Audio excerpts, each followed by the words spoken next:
All right, thanks for joining us. An update tonight on the lake conditions. Lake Monona has dropped 5 inches in the past week, but the water remains high, still 5 inches above the 100-year flood level. So the city of Monona urging residents to keep those sandbags in place for now. All 3 of the boat launches in Monona on Winnequa, Toniawatha, and Lattice Park remain closed tonight until further notice. A slow no-wake order remains in effect.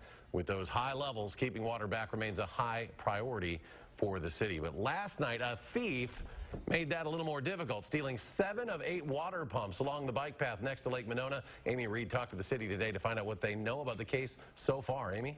Yeah, a lot of people want to know who would do something like this. Without the pumps, the bike path flooded with 8 inches of water, closing it off to commuters and making for an expensive replacement for the city. The draw of the Capital City Trail is obvious. Gorgeous views running right alongside Lake Monona.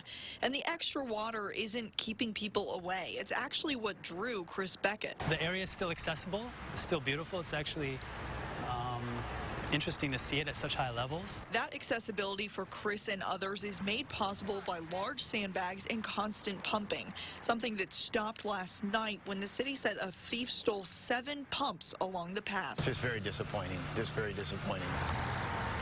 Without the pumps, the city said 8 inches of water flooded the path.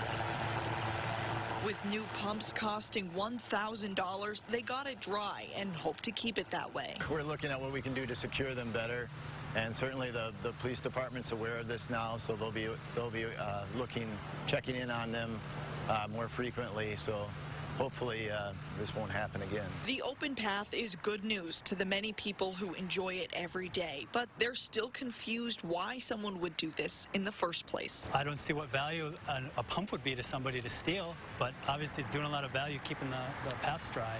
That's kind of a shame.